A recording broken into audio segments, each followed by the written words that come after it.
Olá, meu nome é Edrin, eu sou médico neurologista aqui em São Paulo e faço parte do GET, um grupo dedicado a divulgar informações educativas sobre essa modalidade de tratamento da depressão, a estimulação magnética transcraniana, que é disponível há mais de 10 anos no Brasil, mas ainda é pouco conhecido. Nesse vídeo eu quero falar sobre uma ideia que se tornou particularmente comum desde o início dos anos 90 e que está errada, a ideia de que a depressão deve ser tratada como um desequilíbrio químico, puramente. Desde os anos 90, se multiplicaram as opções de tratamento da depressão. Medicamentos, que entram na categoria nomeada como antidepressivos, podem agir em neurotransmissores como a serotonina, dopamina, noradrenalina, a diferentes graus de potência e seletividade. Se pode combinar esses medicamentos com estabilizadores de humor, como o lítio, como medicamentos da família dos anticonvulsivantes. Mais recentemente estão se indicando também medicamentos da família dos antipsicóticos, em combinação com outros medicamentos no tratamento da depressão, e até mesmo alguns agentes anestésicos que agem no neurotransmissor glutamato, como a ketamina, podem hoje em dia ser combinados no tratamento da depressão, estão sendo estudados para isso.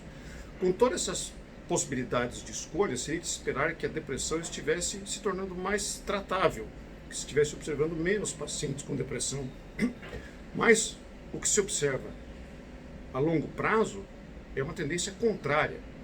Com dados dos Estados Unidos, por exemplo, onde as estatísticas são mais ricas e mais uniformes, mais comparáveis, se observa que em 1987, um ano antes de surgir o Prozac, 0,7% da população estava em tratamento para depressão. E após 2014, mais de 12% da população americana está recebendo medicamento antidepressivo. E isso não quer dizer que ele está recebendo antidepressivo e está bem. Quando você observa a porcentagem de pessoas que estão recebendo auxílio, invalidez, previdência social por razões de saúde mental, esse número mais do que dobrou nos Estados Unidos também. Então, ao contrário do que se observa em outras áreas da medicina, em doenças infecciosas, onde o surgimento de tecnologia quase que extinguiu uma doença, tuberculose, por exemplo, em desequilíbrios mentais, o enriquecimento de opções terapêuticas resultou no contrário, em maior uso de medicação e em maior incidência de invalidez por doenças mentais. Certamente há influências culturais por trás desse fenômeno, mas não se pode negar que é preocupante essa observação e que é possível. Há algumas evidências nesse sentido, que medicamentos têm um benefício a curto prazo, que é o prazo habitual que a medicina baseada em evidência enxerga, 6, 12 meses ou até 2 anos, mas que tragam um prejuízo a longo prazo, em pelo menos uma parcela dos pacientes. É como se encarar a depressão, retirar da fase aguda da depressão, fosse um dos objetivos, mas a longo prazo é preciso também tornar a pessoa mais resistente a novos episódios. Talvez medicamentos em geral, talvez prejudiquem o processo de fortalecimento, de prevenção da recorrência.